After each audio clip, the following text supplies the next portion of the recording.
no Ministério Público, na Coordenadoria Nacional do Meio Ambiente, foi o programa do setor sucroalcooleiro, que envolveu a questão do meio ambiente de trabalho e da terceirização.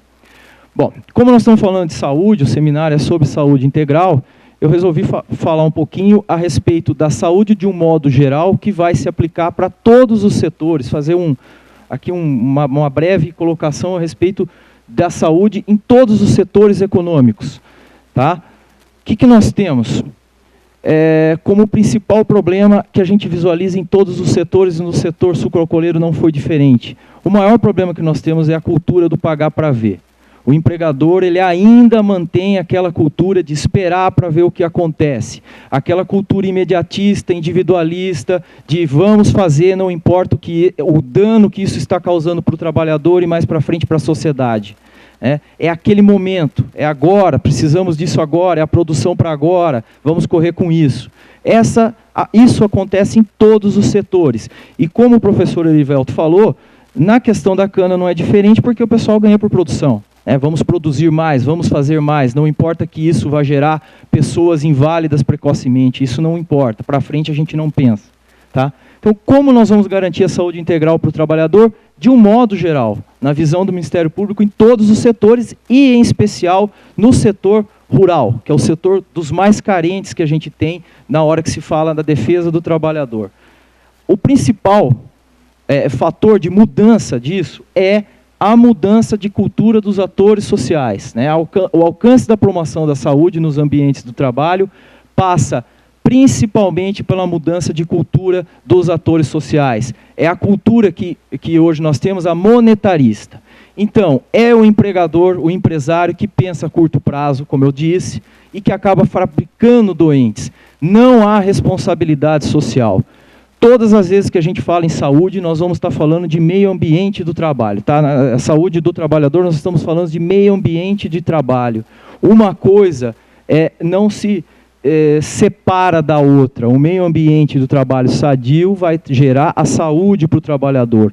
Quando nós falamos no meio ambiente macro, o meio ambiente natural, nós temos aquela ideia do ecologicamente equilibrado, o meio ambiente ecologicamente equilibrado. O Brasil hoje ele caminha para a sua cultura entrar num meio ambiente ecologicamente equilibrado. Não alcançamos isso. Transportando isso para a área do trabalho, como o meio ambiente do trabalho é uma das variáveis do meio ambiente como um todo, essa falta de responsabilidade social traduz nos problemas que nós temos. Porque se no meio ambiente geral nós ainda estamos caminhando muito lentamente para encontrar um meio ambiente ecologicamente equilibrado, não vamos poluir rios, não vamos jogar lixo nas ruas, vamos reciclar os lixos. Vocês imaginem o meio ambiente do trabalho. Nós também temos que ter um meio ambiente socialmente equilibrado. Só se garante um meio ambiente na sua totalidade equilibrado se todas as suas variáveis estiverem equilibradas, inclusive o meio ambiente do trabalho, que nós falamos da responsabilidade social. Os outros atores sociais que precisam mudar a cultura monetarista, os sindicatos. Quando os sindicatos ajuizam as ações, eles buscam reparações e não prevenção de acidente. Tá? E os próprios trabalhadores. É a cultura de vou trabalhar mais para ganhar hora extra, vou trabalhar num ambiente insalubre porque me dá o adicional de insalubridade. Então não há essa cultura de isso tudo pode trazer um prejuízo à minha saúde. O importante é eu tentar ganhar mais. Então esse é o primeiro aspecto. Então, como eu disse, a sociedade ela não pode ser só ecologicamente sustentável, que seria o meio ambiente natural. Ela precisa ser socialmente sustentável, que é o meio ambiente equilibrado. Então, quando a gente pergunta, o Brasil produz energia limpa com etanol? Da parte do ecologicamente sustentável, sim, mas o meio ambiente não é só o meio ambiente ecológico, natural. Nós temos o meio ambiente do trabalho, que é muito importante. Então, olhando sob essa ótica, o Brasil produz energia limpa com etanol? Não. Olha o custo que o setor está deixando para a sociedade. Então, são trabalhadores precocemente aposentados, trabalhadores que morreram desenvolvendo essas atividades, trabalhadores doentes. Tudo isso, quem paga somos nós, é a Previdência. Então, o etanol não produz energia limpa. Deixa eu correr aqui com o tempo. E os outros aspectos para isso seria o cumprimento da lei, que está intimamente ligado ao primeiro aspecto, né, da cultura. O terceiro, políticas públicas nas diversas esferas, desde aquela mais ampla até aquela que nós podemos realizar enquanto órgão, o Ministério Público, como nós fizemos no caso da Cana. A atuação de órgãos de maneira coordenada, isso é muito importante, é muito importante. Em casos como esse, de extrema relevância, não dá para uma instituição atuar sozinha. O Ministério Público ele tem que buscar parceiro, assim como as outras instituições também têm que fazer isso. Esse trabalho, atingindo essa interdisciplinaridade, é fundamental. Hoje nós não podemos mais ficar isolados em um determinado tema. O trabalho do professor Erivelto foi fundamental para as nossas ações que nós movemos contra usinas, para acabar com o salário por produção, a questão do calor, as pausas quando se atinge uma sobrecarga térmica. Então, tudo isso está ligado. Os trabalhos de políticas públicas que nós realizamos com os alojamentos e moradias de Cana, que se tornaram uma lei estadual, começou num fórum em Piracicaba, com a participação de Sereste, de médicos do trabalho, inclusive da sociedade organizada através de 2 vereadores. Isso é muito importante. Se nós queremos dar um passo para preservar a saúde do trabalhador em grandes setores, com grandes problemas, a atuação tem que ser de uma maneira coordenada entre órgãos e vendo diversos ramos de conhecimento científicos, além das atuações dos órgãos na fiscalização, prevenção e reparação. Então, quando que a saúde do trabalhador é mais bem preservada? Pela nossa visão, nós precisamos ampliar aquela questão que fala de somente o cumprimento das normas. A proteção do trabalhador, da saúde do trabalhador, ela é muito maior do que isso. Nós temos que olhar para a organização do trabalho como um todo, sob pena de criarmos teorias que prejudiquem a saúde e a proteção do trabalhador. Se nós começarmos a entender a saúde do trabalhador como, olha, o trabalhador recebeu EPI, recebeu treinamento, tinha ordem de serviço, estava tudo correto, se acidentou. Ah, então é culpa dele. Essa é a visão da empresa. Eu excluo a minha responsabilidade porque eu forneci EPI, eu treinei, tenho as ordens de serviço e ele se acidentou. A questão, o contexto é muito mais amplo do que isso. Ao afirmarmos isso e ao olharmos para um acidente do trabalho, para a saúde do trabalhador dessa forma, nós corremos o risco de criar teorias em que eventuais ações de reparação e de prevenção são perdidas. Elas são julgadas improcedentes, porque a visão fica muito estreita. Nós temos que aprofundar essa visão do meio ambiente do trabalhador, do trabalho, na proteção da saúde do trabalhador como um todo, inclusive no setor sucroalcooleiro, para entender todo o contexto, toda a dinâmica de trabalho, de organização. Ele sofria pressão? Ele trabalhava por produção? Ele tinha que produzir? Como é que era o ritmo dele? Será que os médicos, os engenheiros, os técnicos de trabalho têm a mesma voz dentro da empresa do que o setor econômico, financeiro da empresa, que o setor de produção? Será que eles estão no mesmo patamar na hora das decisões das empresas? Recentemente, fugindo um pouco do assunto, nós tivemos o acidente de Viracopos, que o professor Pará está acompanhando, e o primeiro, não esse segundo, quando desmoronou lá toda a terra e sufocou o trabalhador e morreu. A negligência era clara, não havia escoramento da terra, se trabalhava em chuva. Conversando com os técnicos de segurança, o que eles disseram? Nós mandamos um e-mail dizendo que tinha que ser feito o escoramento. A resposta foi, toca o pau. Essa foi a resposta. Então, nós temos que entender, para proteger a saúde do trabalhador, o contexto, toda a organização do trabalho, e não só as normas trabalhistas em si, o respeito às normas. Bom, para encerrar, o Ministério Público na efetivação dos direitos dos trabalhadores rurais. A gente sempre encontra trabalhador trabalhando em péssimas condições. No meio rural, é pior, por algumas questões. Historicamente, é uma categoria alijada do ordenamento jurídico, só em 88 ele foi ser equiparado ao urbano, até então não tinha os mesmos direitos. O poderio econômico das empresas que eles se relacionam, no caso do setor sucroalcooleiro, é uma Cosan, né, uma Raizen, é muito difícil, isso por si só cria uma desigualdade muito grande, e principalmente é uma classe fragilizada, é um nível cultural mais baixo, o ambiente em que eles trabalham deixam eles alijados de muita coisa. Eles estão no meio do mato, eles não têm acesso à informação, eles não têm acesso a sindicatos porque eles trabalham por temporada, eles não conseguem se vincular a uma entidade sindical. Isso prejudica as informações e a procura pelos seus direitos. então se torna uma classe mais fácil de ser explorada. Nesse cenário que é violada a dignidade da pessoa humana, e a origem dessa violação para o cortador de cana, para nós, o meu tempo está esgotado, rapidamente, é a terceirização e é o meio ambiente do trabalho, esses dois aspectos. Enfim, para encerrar, nós temos um promo, que é um inquérito mãe, vamos dizer assim, que fomenta toda uma atividade econômica, no caso do setor sucroalcooleiro, e em cima desse promo nós fizemos diversas audiências públicas no Estado e instauramos inquéritos contra todas as usinas do Estado no ano de 2007 e 2008. Todas as usinas regulamentaram as suas atividades, as terceirizações, ou por ação judicial, ou por TAC, e outras até hoje continuam brigando na Justiça com o Ministério Público do Trabalho.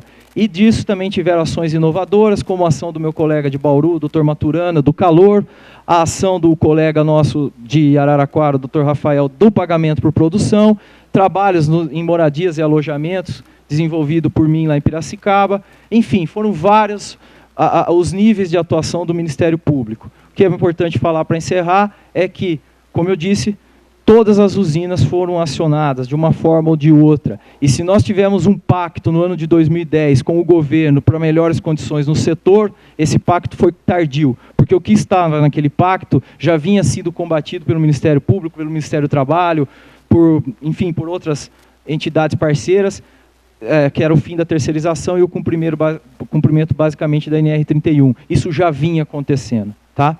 Então, eu agradeço. Depois, no final, nós vamos ficar à disposição para perguntas. Tá? Muito obrigado.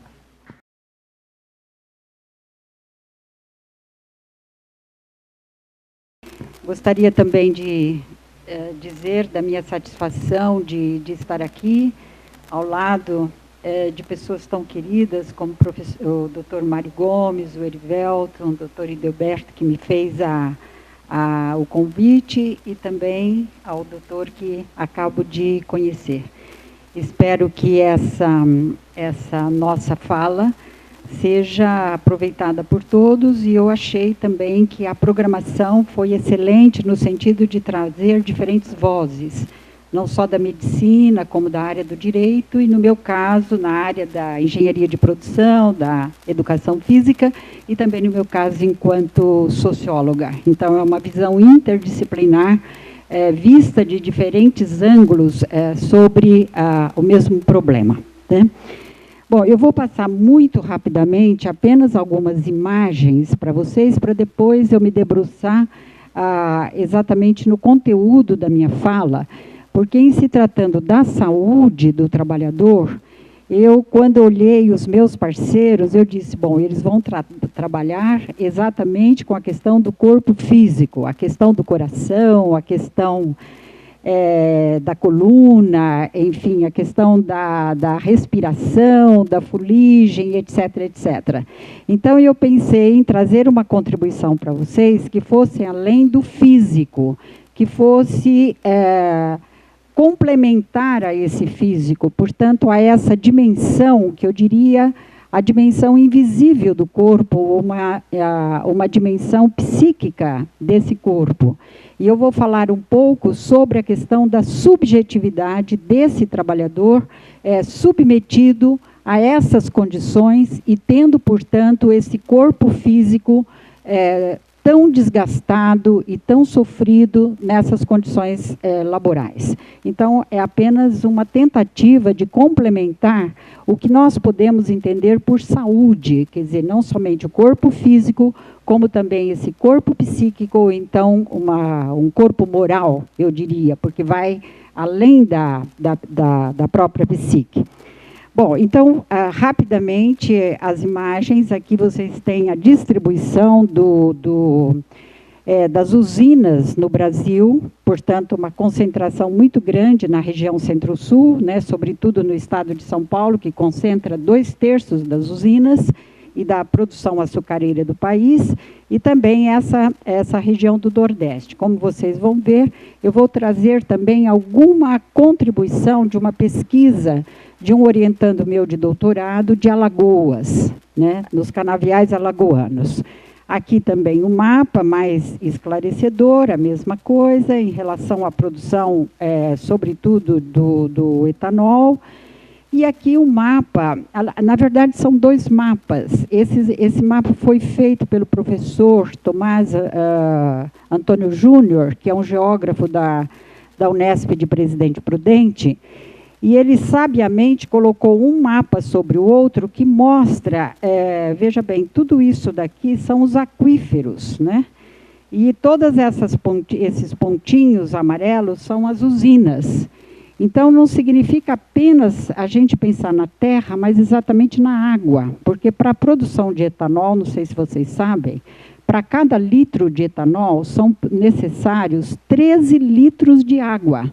Então, não se produz água no deserto. Só se produz, aliás, não se produz etanol no deserto, só se produz onde há muita água. E é por isso que o estado de São Paulo, sobretudo, norte do Paraná, sul de Mato Grosso, enfim, toda essa área, ela dá exatamente um aporte, que é o aporte natural, os recursos naturais que vão, sem dúvida alguma, contribuir para que esse produto consiga ser o mais barato possível em termos de um mercado competitivo internacional.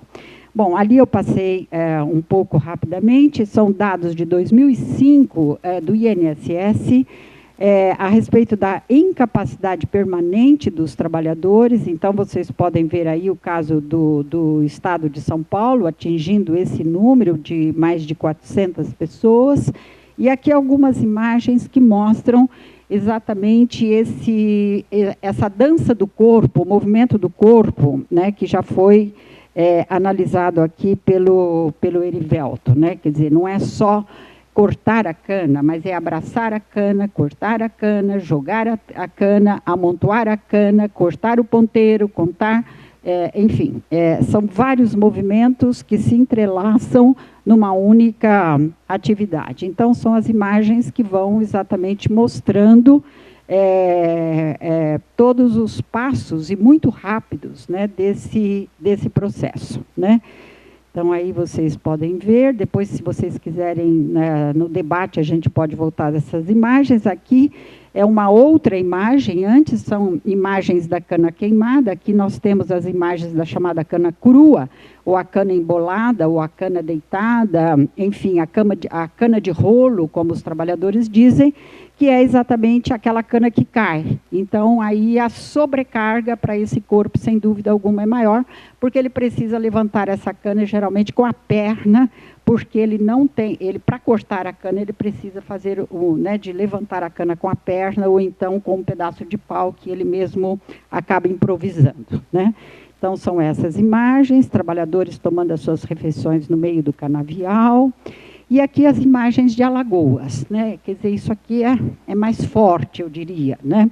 São imagens fortes, mas essas imagens de Alagoas são fortes, no município chamado Ibategura, que é no sertão de Alagoas, e numa região como é que se diz? Uma ladeira, né? Não é uma região plana, como aqui no estado de São Paulo. Então, como vocês podem ver, né, o que significa? Primeiro, a cana queimada, essa cana plantada, né, nessa ladeira, nessa descida, e aí a situação do trabalhador, porque ele corta e depois ele tem que empurrar essa cana até embaixo para que o guincho recolha essa cana. Então, vocês podem ver o que significa essa outra, né, esse outro esforço, essa outra sobrecarga, na medida em que ele vai empurrando essa quantidade de cana, e olha bem, com um pau, tão somente, né? E aqui a presença de máquinas, os guinchos que estão recolhendo essa cana no final dessa ladeira, e os trabalhadores trabalhando ao lado dos guinchos. Inclusive, meu orientando, Lúcio Versosa, ele notou que a quantidade de acidentes com essas máquinas e trabalhadores junto é bastante grande, né? Bom, aqui também outras imagens, né? Que vocês podem ver aí uma imagem de Serra Pelada, podemos dizer, mais ou menos igual, né? E aqui o trabalhador no meio da cana, um trabalhador de apenas 18 anos de idade, aqui também. E aqui, como vocês podem ver, né, quer dizer, um outro ângulo da foto dessa atividade de empurrar a cana, a quantidade de fuligem que sai né, do chão, e outras imagens. E aqui é o chamado cabo, é aquele que mede a quantidade de cana cortada, que é diferente do que se passa aqui, apenas com essa vara, ao contrário do que nós temos aqui, que é aquele compasso, né? Bom, é o mesmo personagem, e aqui, rapidamente, toda a fuligem, né, de uma usina de cana, que funciona 10 meses por ano. A gente fala da fuligem da cana queimada, se esquece exatamente dessa poluição da própria fabricação, né? Trabalhadores rurais, nessas condições aí, aproveitando um pouco da sombra do ônibus, né? O interior de ônibus, né, que transportam esses trabalhadores, os EPIs, né, em condições bastante degradantes, que geralmente o grupo móvel, né, do trabalho traz, né, todas essas denúncias e todas essas imagens, né? Botina cortada. Esse daqui também imagens de alojamentos. O doutor Mário Gomes já mostrou toda a fiscalização que é feita, né? A máquina, presença da máquina. E aqui um personagem também ausente, que é o trabalho feminino. Não se fala na mulher. Primeiro, já não se fala no trabalhador, porque o que aparece, que é essa ideologia, essa manipulação simbólica dessa produção, o que mostra tão somente que tudo é feito por máquina, que não há mais queimada, nada disso. Quer dizer, as mentiras vão não crescendo, né?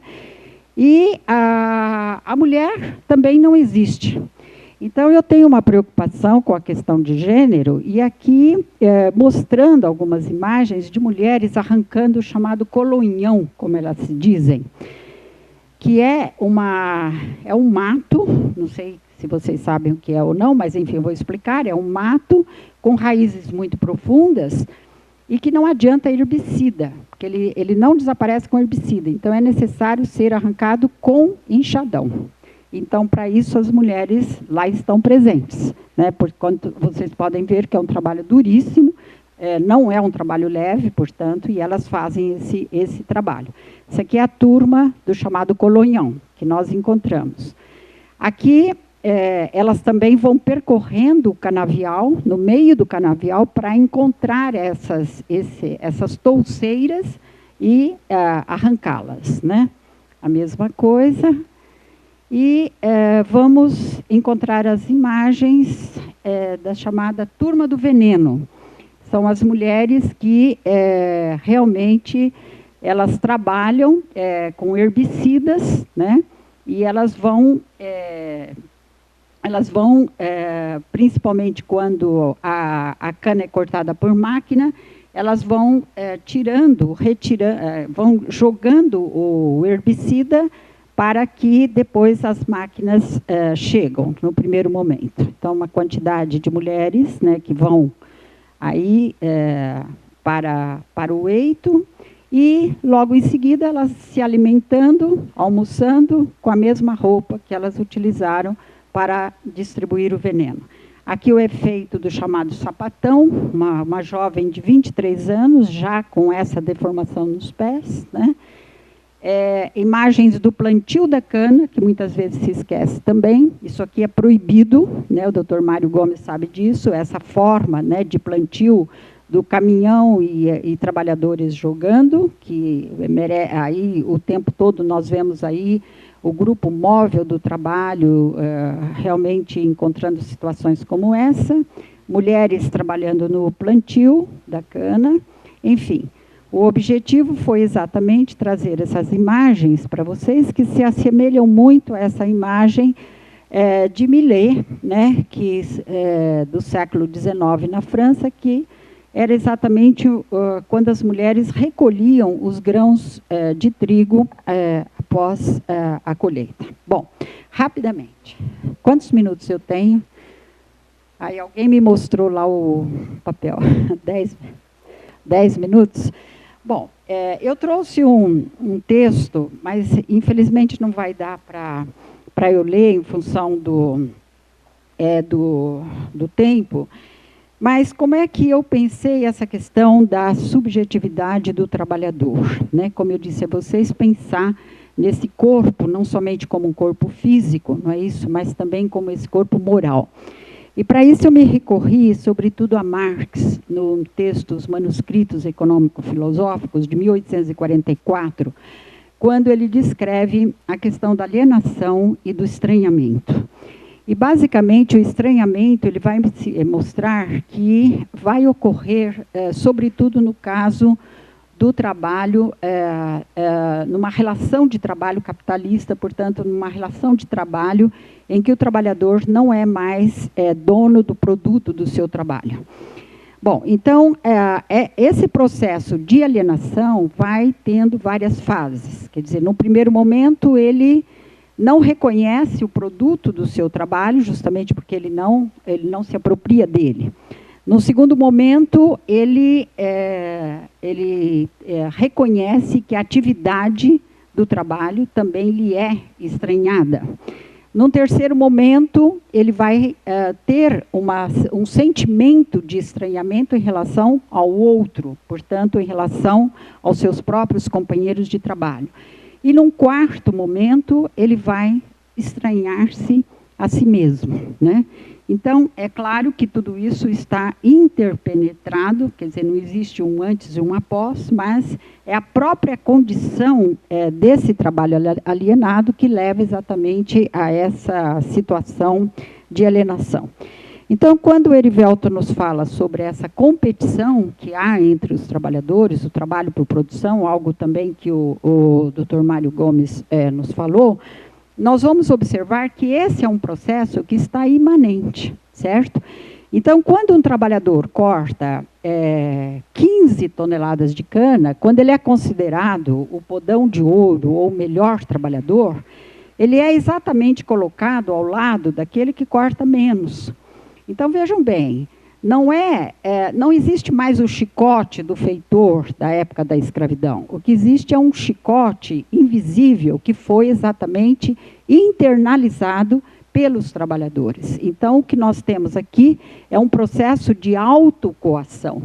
Quer dizer, não há necessidade de um agente externo para puni-lo. Quer dizer, ele próprio se pune.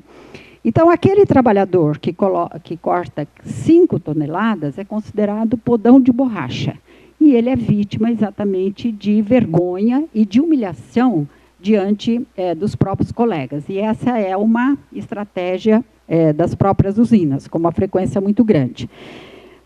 Quando foi falado a respeito da sobrecarga, no caso de Alagoas, os trabalhadores se referem a isso com o nome de canguru. Aqui em São Paulo é conhecido como birola. E lá no Nordeste, lá em Alagoas, é conhecido como canguru, porque o trabalhador vai se encolhendo, né? Ele coloca exatamente as mãos em direção ao peito e ele começa a dar saltos. É o momento da cãibra por todo o corpo, né? E eles se referem a isso como sendo o canguru, que os médicos, né, e o Erivelto, enfim, todos vocês que trabalham com essa questão da carga, né, da sobrecarga, sabem muito bem o que é isso. Mas na linguagem dele é o canguru.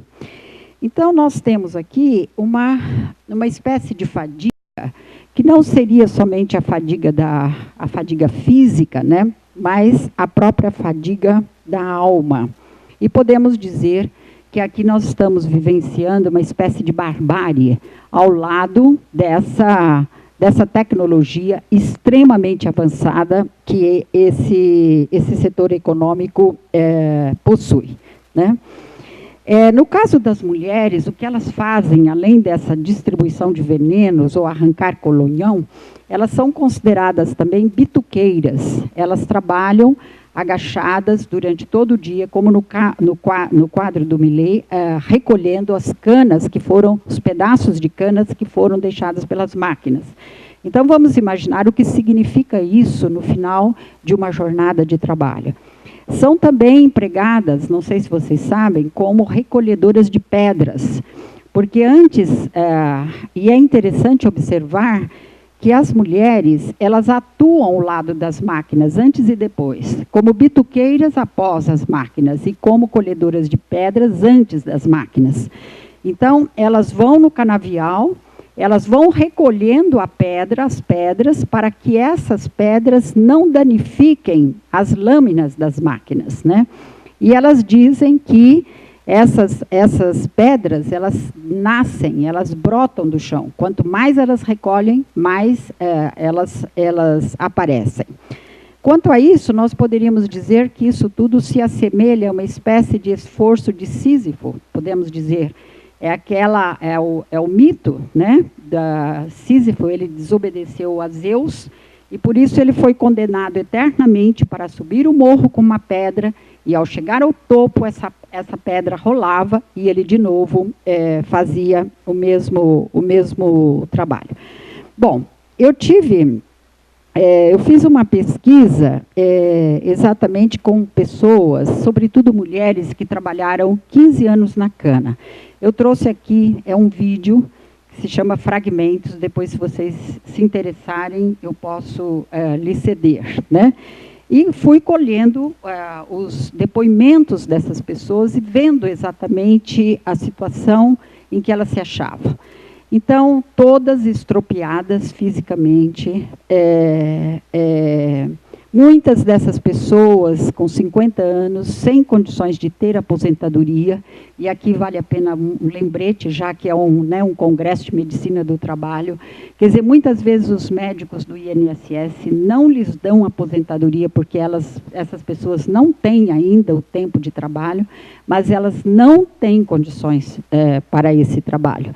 E eu encontrei muitas delas vivendo quase que praticamente na miséria, né?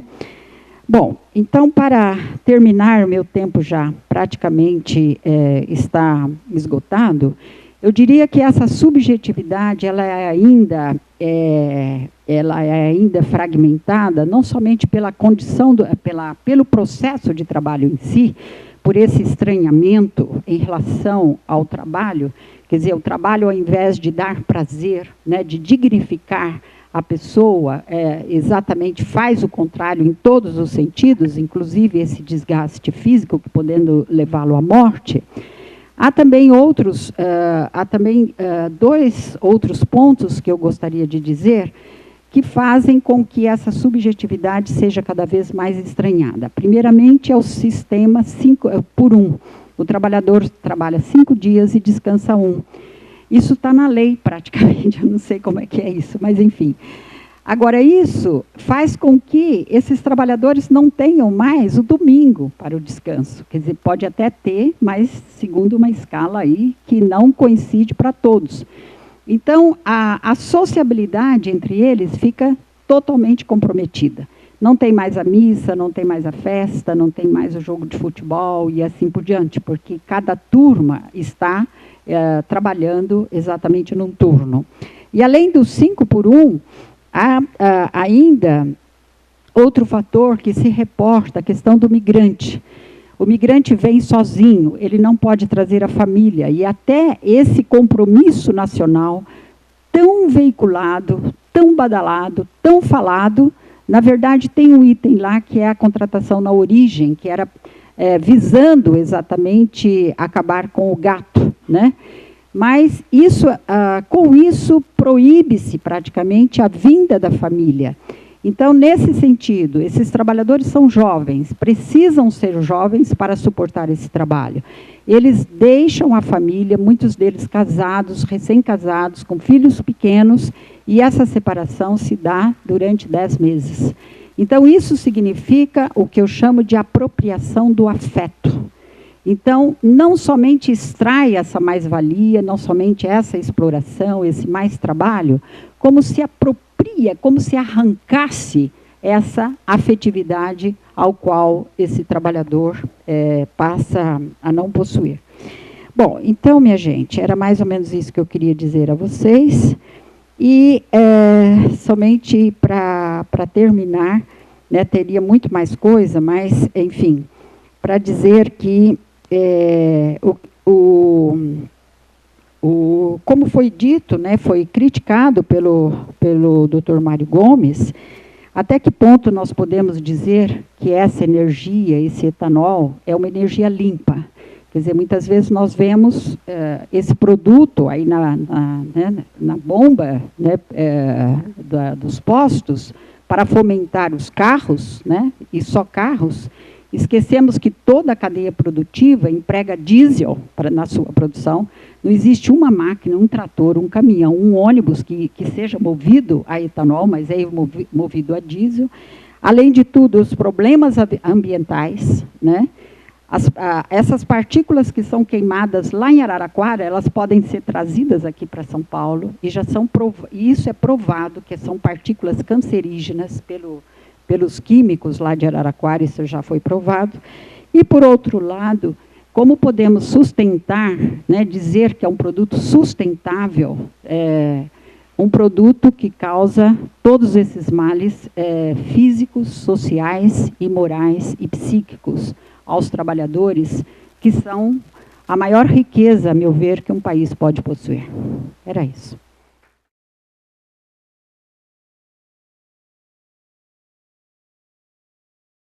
Quero agradecer à comissão organizadora do Congresso pelo convite. E eu venho mostrar uma visão talvez um pouco diferente, porque eu profissionalmente não estou inserido no ambiente de medicina do trabalho, eu sou pneumologista por formação, mas como o meu doutorado foi numa interface com a medicina no trabalho, que é exatamente o impacto cardiopulmonar, Gustavo Prado, o impacto cardiopulmonar e oxidativo da exposição à poluição da queima da cana em trabalhadores e indivíduos saudáveis. Então, eu acho que, nessa situação, eu me apresento até como talvez um assistente técnico para tentar fornecer subsídios para as discussões que são tão relevantes do ponto de vista de promoção de uma condição de trabalho mais favorável, de um ambiente de trabalho mais favorável, e até da extrapolação dessas repercussões, que não são apenas para aquelas pessoas diretamente envolvidas na cadeia produtiva, mas muitas vezes para outras pessoas de populações vizinhas e que atuam em diversas outras atividades que estão sujeitas às mesmas exposições ambientais. Bom, então, o tema da minha aula são os impactos cardiopulmonares e inflamatórios da exposição à poluição da queima de biomassa em cortadores de cana e involuntários saudáveis. Então, o objetivo foi a gente também mostrar um paralelo com uma população local exposta. Isso foi tema da minha tese de doutorado, que foi concluída em 2011, então está fazendo mais ou menos 2 anos. Eu vou passar rapidamente em alguns pontos que já foram muito bem discutidos, só para não ser demasiadamente redundante. Bom, então só uma linha do tempo mostrando que aqui, logo no nosso comecinho de colonização, já haviam os primeiros engenhos, inicialmente concentrados no Nordeste, e essa história da cana no Brasil ela é bastante antiga. O primeiro boom, descrito no século XVII, o aumento do preço do açúcar nas Antilhas, fez com que o número de engenhos e a plantação de cana no Brasil crescesse bastante, inicialmente no Nordeste. O segundo boom, então, a abertura dos portos, a independência depois disso, e já agora no século passado, no século XX, o Instituto do Açúcar e do Álcool, houve uma grande promoção por parte do governo para ampliação da produção de álcool, o programa de incentivo que foi o Proálcool, e a partir da década de 80 e 90 a gente chegou a 2 condições que foram bastante favoráveis ao crescimento desse setor da indústria no Brasil. Primeiro o segundo grande choque do petróleo, que foi do final da década de 70, fez a elevação dos preços dos derivados do petróleo como um maior fator de estímulo financeiro ao investimento no álcool, e o desenvolvimento de tecnologias para uso do álcool como combustível em veículos automotores, que fez com que, no final da década de 80, mais ou menos 95% da frota de veículos automotores de passeio urbano no Brasil fossem movidos a etanol. Então, agora a gente vive uma fase que é o tal do apelo verde. né? Já existe essa tendência de se associar o álcool a um combustível ambientalmente mais aceitável por ter menos poluição na sua produção e menos poluição na sua queima. Então, tudo isso vestiu de uma certa armadura ideológica a produção do álcool e o crescimento desse setor sucroalcooleiro no Brasil. Isso já foi mostrado, então, que no Brasil, mais ou menos 66% dessa produção se concentra no nosso estado, né? E esse crescimento vem ocorrendo no Brasil inteiro e São Paulo como produtor de 66% dessa cana, chegando aí à cifra de 500 milhões de toneladas ao ano. Lembrando que, em relação aos aspectos da saúde, já foi bastante bem discutido, então eu vou passar rapidamente. Ainda no Brasil, uma prevalência de cana queimada para corte manual supera os 60%. No estado de São Paulo, gradualmente essa substituição pelo corte mecanizado está acontecendo de forma mais rápida, mas ainda existe um contingente de trabalhadores expostos por volta de 150 mil, cortando mais ou menos uma média aí de 12 toneladas ao dia, e existe uma grande emissão de poluentes na atmosfera pela queima da cana. Então, essa produção de poluente é um material particulado, diversos metais presentes no solo e na própria folha, né, óxidos do nitrogênio e óxidos do enxofre, que exercem, depois de inalados, um grande efeito inflamatório no organismo, monóxido de carbono, que causa intoxicação e asfixia, e hidrocarbonetos policíclicos aromáticos, que são moléculas complexas, notadamente reconhecidas pelo seu potencial carcinogênico. Por que queima-se a cana? Porque diminui folhagem, facilita o corte, aumenta a produtividade, diminui o peso a ser carregado pelo maquinário, diminui também a chance de um acidente ofídico durante o corte. Então, até o próprio trabalhador, mesmo sabendo do prejuízo que ele pode ter pela exposição a alta temperatura e inalação de substâncias tóxicas advindas da queima da cana, prefere a queima da cana por ter essa percepção subjetiva de que com isso ele está prevenindo alguns acidentes. Mas lembrar o que já foi dito, que esses trabalhadores estão expostos a uma sobrecarga térmica acentuada, a um esforço intenso e a exposição a poluentes. As repercussões respiratórias de inalação de poluentes atmosféricos, principalmente material particulado. O material particulado, só para a gente uniformizar a linguagem, ele é o que o pessoal chama de fuligem, um core, um núcleo de uma partícula de carbono com uma série de moléculas adsorvidas à sua superfície, principalmente metais, hidrocarbonetos policíclicos aromáticos, gases, e esse complexo permanece em suspensão no ar. Para a gente ter ideia, normalmente a referência que se dá a material particulado na atmosfera é em relação ao seu diâmetro. Então, os mais citados, até por terem um potencial deletério para o organismo maior, são os chamados PM2,5 e PM5. PM2,5 quer dizer material particulado com diâmetro de até 2,5 micrômetros, ou seja, 2,5 milésimos de metro, 2,5 milhares de milímetros. E os de 5 micrômetros ou menos. Por quê? Abaixo de 5 micrômetros, qualquer partícula é inalada e chega até os alvéolos, até as porções finais do pulmão, onde pode incitar, deflagrar uma resposta local e uma resposta sistêmica, como a gente vai ver mais adiante. O ozônio, que aqui na troposfera é um grande poluente, não lá em cima, na estratosfera, onde ele protege a gente da incidência de radiação ultravioleta, aqui ele é um agente relacionado a estímulo de processos inflamatórios respiratórios e cardiovasculares. Óxidos do nitrogênio, como eu já tinha falado. Então, impactos da poluição, aumento de sintomas respiratórios gerais, uma série de estudos já demonstrou isso, exacerbação de doenças respiratórias, como asma e doença pulmonar obstrutiva crônica, aumento de incidência de infecções, redução do desenvolvimento pulmonar em crianças expostas à poluição, e aceleração do declínio da função pulmonar em adultos, mesmo em adultos não fumantes. E que esse efeito ele é dose dependente, tanto em relação ao tempo de exposição, quanto em relação à concentração. E por isso que existem alvos em normas regulatórias de máximos limites de exposição diária e anual, isso definido pela Organização Mundial de Saúde, aqui no Brasil pela CONAMA. E, do ponto de vista cardiovascular, o que a gente tem de repercussões?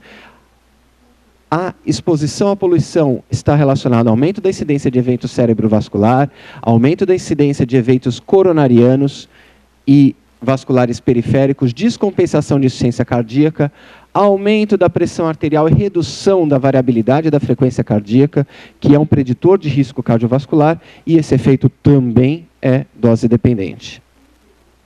Só para simbolizar de uma forma um pouquinho mais esquemática a repercussão dessa poluição da queima da cana, então esses poluentes são inalados, logo no pulmão, localmente já evocam uma resposta inflamatória e o estresse oxidativo, e boa parte dessas partículas, por serem muito pequenas, podem até migrar direto do alvéolo para o espaço capilar e ganhar circulação.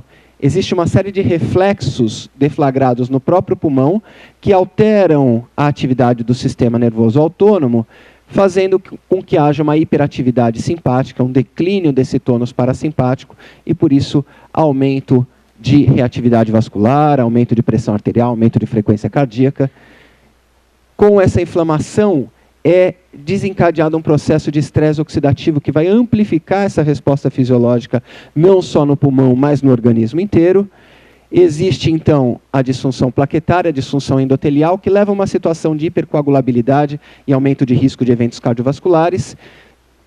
E outros órgãos acabam modificando, amplificando essa resposta que a gente vai ver através de espécies reativas do oxigênio, aumento de pressão arterial e frequência cardíaca, diminuição da variabilidade da frequência cardíaca, e tudo isso leva aos desfechos que a gente já conhece.